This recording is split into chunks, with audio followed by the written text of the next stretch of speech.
Hello students, आज के video में मैं आप लोग को एक्सप्लेन करूंगा दैट इज चैप्टर 5 का दैट इज अरिथमेटिक प्रोग्रेशन का जो मोस्ट एक्सपेक्टेड जो एमसीक्यू क्वेश्चन है जो आप लोग का बोर्ड एग्जाम में दैट इज आने का चांसेस है वो सारा मैं आप लोग को डिटेल में एक्सप्लेन करूंगा। ठीक है, इसी के साथ साथ अभी तक मैंने क्लास 10 मैथ्स का chapter revision that is part 1 में एंड चैप्टर 1 पार्ट 2 में एंड चैप्टर 3 एंड 4 पार्ट 3 में मैंने आप लोग को एक्सप्लेन कर दिया। ठीक है, तो अगर आपको सारा क्वेश्चन इन सभी चैप्टर का जो कि एमसीक्यू बहुत ही इंपॉर्टेंट है वो सारा अगर सीखना है तो आप लोग उसको मेरे यूट्यूब चैनल में जाकर उसको देख सकते हैं। ठीक है, मैंने हर एक क्वेश्चन को डिटेल में एक्सप्लेन किया है। ठीक है, तो स्टार्ट करते हैं आज का क्लास। यहाँ पे हम लोग को क्वेश्चन नंबर 1 में दिया गया है the 30th term of the AP. इसका मुझे 30th टर्म फाइंड करना है। ठीक है, तो इन चारों ऑप्शन में से कौन सा होगा? तो अगर आप लोग ध्यान से देखो मुझे क्या निकालना है 30th टर्म। तो 30th टर्म कैसे निकालते हैं? A30 इक्वल टू, इसके लिए मुझे क्या चाहिए? A plus that is 29D, इसका फॉर्मूला होता है। ठीक है, that is A plus 29D। A30 मतलब इसका फॉर्मूला क्या होगा? A plus 29D। तो इसमें A30 को फाइंड करने के लिए मुझे A और D चाहिए। ठीक है, तो A और D में क्या करूंगा? इस AP से निकालूंगा। ठीक है, तो हम लोग को AP क्या दिया है? तो AP हमको 10, 7, 4, डॉट डॉट डॉट। तो यहाँ से A का वैल्यू कितना होगा? 10 और D का वैल्यू कितना आएगा? That is A2 minus A1। That is D equal to A2 का वैल्यू 7 माइनस A1 का वैल्यू 10। तो ये कितना होगा? -3। तो D का वैल्यू कितना? -3 और A का वैल्यू 10। मैं इसमें पुट करता, तो यहाँ पे क्या होगा? A30 इज इक्वल, यहाँ पे A का वैल्यू कितना दिया? दैट इज A का वैल्यू हम लोग को 10 दिया है, मैंने फाइंड किया है 10 प्लस का प्लस 29 का 29 कुछ नहीं मतलब इंटू D का वैल्यू कितना दिया? -3, तो यहाँ पे -3। इसके बाद A30 इक्वल टू 10 का 10, ये प्लस और माइनस क्या हो जाएगा? माइनस, और 29 इंटू 3 87। तो A30 इक्वल टू कितना आ गया? 10 माइनस 87, इट बिकम -77। तो हमारा करेक्ट ऑप्शन कौन सा हो जाएगा? दैट इज 30 टर्म का दैट इज -77, बी नंबर। ठीक है, इन द सेम वे अब हम लोग को क्वेश्चन नंबर 2 भी सेम दिया है। इसमें बोला जा रहा है the 26th term of the AP. ये आपको एपी प्रोवाइडेड है और इसका आपको 26 टर्म निकालना है। ठीक है, तो यहाँ पे मुझे A26 निकालना है। तो इसका फॉर्मूला क्या होगा? A का A होगा प्लस इससे A का 25D। ठीक है, ये आपका फॉर्मूला यूज होगा। अब यहाँ पे AP क्या दिया देखिए आप लोग, तो AP आपको प्रोवाइडेड है 0, -4, -8, -2। ये मैंने AP लिख लिया। तो यहाँ से मैं A और D निकाल लेता हूँ।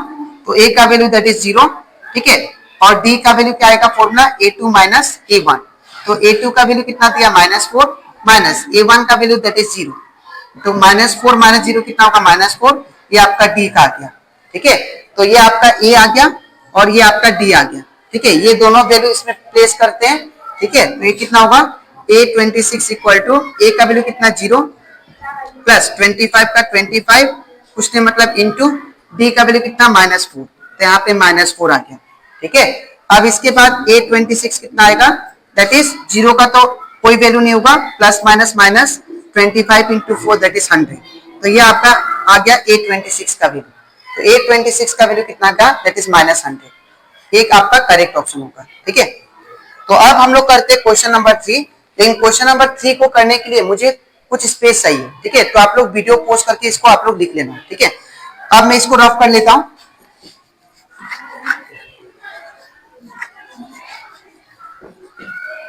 अब यहाँ पे अब हम लोग करते हैं क्वेश्चन नंबर 3।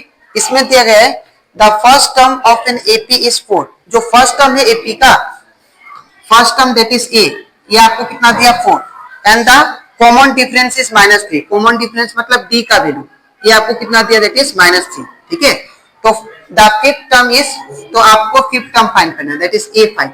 तो A5 का फॉर्मूला क्या हो जाएगा? That is A plus 4D। ठीक है, तो A5 का जो फॉर्मूला होगा वो क्या होगा? That is A plus 4D। तो यहाँ पे A और D का वैल्यू को प्लेस करते हैं। ठीक है, तो यहाँ पे A का वैल्यू कितना है? 4 प्लस 4 इंटू डी का वैल्यू कितना है -3, तो यहाँ पे 4 का 4 प्लस माइनस माइनस 4 3 जा 12, तो 4 माइनस 12 इट बिकम -8, तो ये A5 का वैल्यू आता है। ठीक है, तो जो फिफ्थ टर्म होगा वो कौन सा होगा, दैट इज -8, तो हमारा ए क्या हो जाएगा, करेक्ट ऑप्शन। ठीक है, इसके बाद फिर क्या बोला, if 4/5 a 2 are 3 consecutive terms of AP, then the value of A is, आपको AP दिया गया है क्वेश्चन नंबर दैट इज 4 में, आपको 3 टर्म्स दिया है AP का। ठीक है, दैट इज 4/5 और क्या दिया है, A दिया है और क्या दिया है, 2 दिया है। तो अगर एक AP का 3 टर्म्स दिया आपको, फर्स्ट 3 टर्म्स, तो आप लोग A का वैल्यू फाइंड करो, ये आप लोग को क्वेश्चन नंबर 4 में बोला गया है। ठीक है, तो इसका A का वैल्यू कैसे निकालेंगे आप लोग देखना, बहुत ही इंपॉर्टेंट है वाला।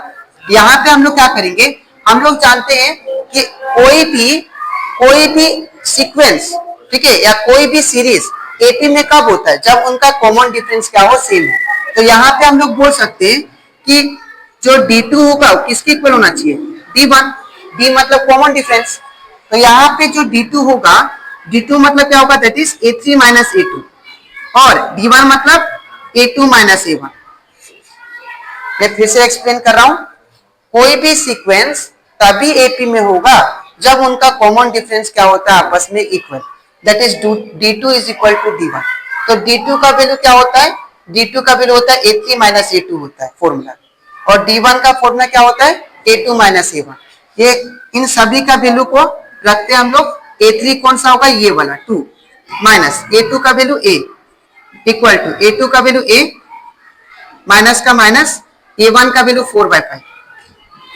ठीक है, इतना करने के बाद मैं इसको भी रफ कर देता हूं, स्पेस चाहिए, तो यहाँ पे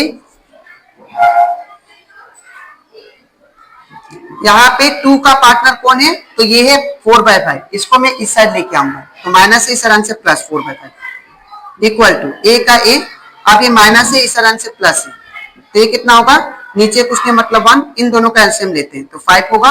अब क्रॉस मल्टीप्लाई, 5 2 जा 10 प्लस 4 1 जा 4 equal to A plus A 2A हो जाएगा। ठीक है, अब 10 प्लस 4 14 होगा, और नीचे 5 इक्वल टू यहाँ पे 2 है। अब मैं 2 को इस साइड शिफ्ट करता हूँ, तो 2 क्या है, मल्टीप्लाई में, इस साइड से डिवाइड, तो ये क्या होगा 14/5 इंटू 2 इक्वल टू A हमारा डिवाइड में आएगा नीचे। ठीक है, अब ये 2 7 जब 14 होता है, तो हमारा A का वैल्यू कितना आ गया, दैट इज 7/5। ठीक है, तो इस तरह आपको क्वेश्चन नंबर 4 को करना था। ठीक है, तो हमारा करेक्ट ऑप्शन कौन सा हो जाएगा, दैट इज 7/5 A नंबर। ठीक है, अब हम लोग करते हैं क्वेश्चन नंबर दैट इज 5। इसमें क्या बोला, what term of the AP this one will be 50, मतलब कौन सा टर्म का, कौन सा नंबर ऑफ टर्म का AP 50 आएगा। ठीक है, तो यहाँ पे ये जो आपको लास्ट में दिया है, ये आपको क्या दिया है, AN का वैल्यू। ठीक है, और ये आपको AP प्रोवाइडेड है। तो हम लोग ये क्वेश्चन को कैसे करेंगे, ध्यान से देखिए, आप लोग वीडियो पोस्ट करके इसको लिख लेना। ठीक है, तो अब हम लोग करते हैं that is question number that is 5 का सॉल्यूशन। तो यहाँ पे क्वेश्चन नंबर 5 का सॉल्यूशन में क्या दिया आपको, दैट इज AP दिया है। AP क्या दिया आपको, AP हम लोग को दिया दैट इज 2, 4, 6, 8, 2, 4, 6, 8, ये आपको AP दिया है। और आपका ये जो है वैल्यू, ये किसका है, AN का वैल्यू है। ठीक है, तो अब हम लोग क्या करेंगे, यहाँ पे सबसे पहले मैं A निकाल लेता हूँ, A का वैल्यू 2 होगा, और D निकाल लेता हूँ, D का value that is A2 minus A1, तो A2 का value that is 4 minus A1 का वैल्यू दैट इज 2, तो 4 माइनस 2 कितना होगा, 2। ठीक है, अब हम लोग क्या करेंगे, हम लोग को नंबर ऑफ टर्म्स निकालना है, कौन सा टर्म का AP आपका 50 आएगा, ये पूछा था। ठीक है, तो अब हम लोग फॉर्मूला यूज करते हैं, N equal to that is A plus n minus 1 into D। ठीक है, अब N का वैल्यू कितना दिया, दैट इज N का वैल्यू हम लोग को दैट इज यहाँ पे, सॉरी यहाँ पे N का वैल्यू दिया था दैट इज 50, यहाँ पे 50 होगा, आपको N का वैल्यू फाइंड करना है। ठीक है, तो N का वैल्यू कितना 50, तो यहाँ पे 50 लिख देता हूँ, इक्वल टू A का वैल्यू कितना 2 प्लस n माइनस 1, तो n तो दिया नहीं है, ये फाइंड करना है। D का वैल्यू कितना, दैट इज 2, तो अब 2 को मैं इस साइड लेके आता हूँ, तो प्लस से इस रन से क्या होगा माइनस, तो 50 माइनस क्या होगा 2 इक्वल टू n माइनस 1 और 2। ठीक है, अब 50 माइनस 2 कितना होगा, 50 minus 2 that is 48 equal to n minus 1 into 2। अब ये मैं 2 को इस साइड शिफ्ट करूंगा तो ये क्या है मल्टीप्लाई में, इस रन से क्या होगा डिवाइड, तो यहाँ पे क्या होगा that is 48 by 2 is equal to n minus 1। ठीक है, तब 48 को 2 से डिवाइड करते हैं तो कितना आएगा था, 2 2 जा 4, 2 4 जाएगी दैट इज 24। तो यहाँ पे 24 इक्वल टू n माइनस 1 होगा। ठीक है, इसके बाद मैं n को सिंगल छोड़ता हूं तो माइनस 1 है, इस रन से क्या होगा प्लस 1, तो 24 प्लस 1 इक्वल टू n, और n इक्वल टू कितना आ गया 24 प्लस 1 25। तो हमारा n का वैल्यू कितना होगा 25। तो हमारा करेक्ट ऑप्शन कौन सा हो जाएगा दैट इज बी। ठीक है, इसके बाद आप लोग क्वेश्चन नंबर 6 करते हैं। इसमें क्या बोला है कि how many terms of AP, कौन सा टर्म्स का AP must be taken so that the some is 78, ताकि उसका सम कितना है 78। तो इसको भी करने के लिए मुझे स्पेस चाहिए तो मैं उसको रफ कर लेता हूं, तो आप लोग स्क्रीनशॉट मार लेना इसको। ठीक है, तो यहाँ पे क्वेश्चन नंबर 6 करते हैं। अब क्वेश्चन नंबर 6, तो यहाँ पे क्वेश्चन नंबर 6 को करने के लिए सबसे पहले गिवन लिख लेते हैं। क्या दिया है एपी, एपी आपको दिया है दैट इज 24, 21, 18, डॉट डॉट। ठीक है, और ये जो दिया आपको सम, सम मतलब एसएन, एसएन का वैल्यू 78 दिया है। ठीक है, तो एसएन इक्वल टू 78। ठीक है, अब हम लोग क्या करेंगे इसमें ए और यहाँ पे ए और हम लोग क्या निकालेंगे दैट इज डी का वैल्यू। ठीक है, तो ए का वैल्यू क्या होगा दैट इज 24 और डी का वैल्यू कैसे आएगा a2 माइनस a1, तो a2 का वैल्यू 21 माइनस a1 का वैल्यू दैट इज 24, तो 21 माइनस 24 इट बिकम माइनस 2। ठीक है, अब यहाँ पे मैं Sn का फॉर्मूला यूज करता हूँ। तो हम लोग जानते हैं Sn इक्वल टू क्या होता है n/2 twice a plus n minus 1 into D, ये फॉर्मूला होता है दैट इज Sn का। ठीक है, तो अब यहाँ पे क्या करूंगा मैं Sn का वैल्यू पुट कर देता हूँ, कितना है that is 78 equal to n का वैल्यू हमें नहीं दिया है तो n का n होगा 2 का 2, 2 का 2 उसने मतलब इनटू साइन, a का वैल्यू कितना 24 प्लस n का वैल्यू नहीं दिया तो n माइनस 1, d का वैल्यू कितना दैट इज d का वैल्यू यहाँ पे मैंने निकाला माइनस 3। ठीक है, इतना करने के बाद ब्रैकेट क्लोज। अब क्या करूंगा ये 2 को मैं इस साइड भेजूंगा, पहला स्टेप। ठीक है, तो यहाँ पे क्या होगा 78 इंटू 2 इक्वल टू n का n ब्रैकेट 24 2 जा 48। ठीक है, अब ये प्लस का प्लस, अब ये माइनस 3 दोनों का साथ इंटू होगा। ठीक है, तो अगर ये दोनों का साथ इंटू होगा तो यहाँ पे क्या होगा that is minus 3 into N minus 3n, फिर माइनस माइनस प्लस 3 1 जा 3। ठीक है, इतना करने के बाद ये 78 इंटू 2 156 होगा। ठीक है, और यहाँ पे इक्वल टू n का n, अब ये 48 का 48 plus minus minus 3n plus 3, इसके बाद 156 सेम होगा इक्वल टू n। अब 48 प्लस 3 कर लेते हैं हम लोग तो ये कितना आएगा 51। ठीक है, तो यहाँ पे 51 माइनस 3n का 3n। इसके बाद अब हम लोग क्या करेंगे ये जो n है ये दोनों का साथ मल्टीप्लाई करेंगे। ठीक है, तो यहाँ पे क्या होगा 156 equal to n into 51 51n minus का minus n into 3n 3n square. ठीक है, अब मैं क्या करता हूँ इन दोनों को मैं इस साइड लेके आऊंगा, तो ये माइनस है इस साइड से क्या होगा प्लस में, तो 3n स्क्वायर, ये प्लस से इस साइड से क्या होगा माइनस 51n, और इस साइड क्या है ये तो ऑलरेडी प्लस में है 156 इक्वल टू इस साइड कुछ नहीं बचा मतलब 0। इतना करने के बाद अब यहाँ पे इसको ये पूरा इक्वेशन को मैं 3 से डिवाइड कर सकता हूँ। ठीक है, ताकि मेरा छोटा इक्वेशन हो जाए। ठीक है, तो यहाँ पे क्या होगा 3n square by 3 minus 51n by 3 plus 156 by 3 equal to 0। तो 3 से 3 कैंसल, 3 1 जा 3, 3 7 जा 21 ये भी कैंसल, 3 5 जा 15, 3 2 जा 6 ये भी कैंसल। ठीक है, तो हमारा मेन इक्वेशन कितना आ गया that is n square minus 17n plus 52 equal to 0। ठीक है, इतना करने के बाद अब मुझे स्पेस चाहिए, तो आप लोग इसको स्क्रीनशॉट मार लो। उसके बाद मैं क्या करूंगा, इसको रफ करूंगा, रफ करके करूंगा। ठीक है, ये जो बन गया आप लोग का दैट इज क्वाड्रेटिक इक्वेशन बन गया। ठीक है, तो अब ये जो क्वाड्रेटिक इक्वेशन है इसको मैं सॉल्व करता हूं। ठीक है, तो यहाँ पे क्या होगा, दैट इज यहाँ पे हम लोग को जानते हैं क्वाड्रेटिक जो फॉर्मूला था वो था that is n equal to minus B plus minus root over B square minus 4ac by that is twice A. ठीक है, तो यहाँ पे क्या होगा, n इक्वल टू माइनस का माइनस, b का वैल्यू क्या होगा दैट इज माइनस 17।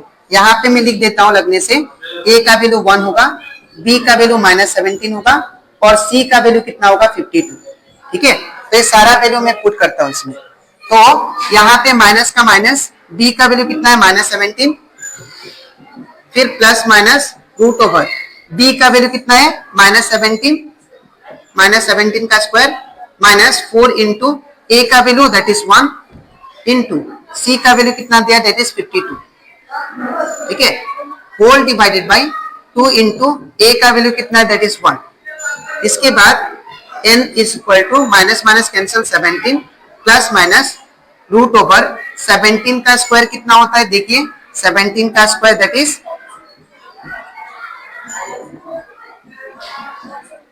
इज 289। ठीक है, तो यहाँ पे क्या होगा दैट इज इसका 289 माइनस, अब 4 1 जा 4, अब 4 2 जा 8 और यहाँ पे 4 5 जा 208। ठीक है, होल डिवाइडेड बाय नीचे कितना 2। अब यहाँ पे n इक्वल टू कितना आएगा 17 प्लस माइनस, अब यहाँ पे 289 में से 208 काट देते हैं। ठीक है, तो 289 में से कितना काटना है, में से 208 को काटना है इस 81। ठीक है, तो यहाँ पे क्या लिखेंगे रूट ओवर 81 और नीचे कितना 2 का 2। इसके बाद मैं नीचे करता हूं, तो यहाँ पे क्या होगा that is n equal to 17 plus minus root over 81 किसका स्क्वायर रूट है दैट इज 9 का और नीचे 2 का 2। ठीक है, तो यहाँ पे n का वैल्यू कितना आएगा 2 आएगा, n equal to that is 17 plus 9 by 2 और दूसरा क्या आएगा n equal to that is 17 minus 9 by 2। तो यहाँ पे n equal to 17 plus 9 that is 26 by 2 और इसका दैट इज 17, ये कितना हो जाएगा दैट इज 8 बाई 2। तो ये 13 जा होगा और ये 4 जा होगा। तो यहाँ पे n का वैल्यू 2 आता है दैट इज 13। ठीक है, n 4 आता है। तो यहाँ पे हम लोग का जो करेक्ट ऑप्शन हो जाएगा, यहाँ पे ऑप्शन नहीं दिया था तो यहाँ पे n का जो वैल्यू आएगा वो क्या आएगा दैट इज 13 एंड 4। ठीक है, तो ये कंप्लीट था हमारा चैप्टर 5 का जितना भी इंपॉर्टेंट एमसीक्यू था वो सारा। ठीक है, तो आई होप आपको ये सारा क्वेश्चन अच्छे से क्लियर हो गया होगा। ठीक है, तो अब इसके नेक्स्ट वीडियो में मैं आप लोग को दैट इज नेक्स्ट पार्ट में जो बाकी चैप्टर का इंपॉर्टेंट एमसीक्यू जो बचा हुआ है वो सारा सॉल्व कराऊंगा। ठीक है, तो आज के लिए इतना ही, मिलते हैं नेक्स्ट वीडियो में। Thank you.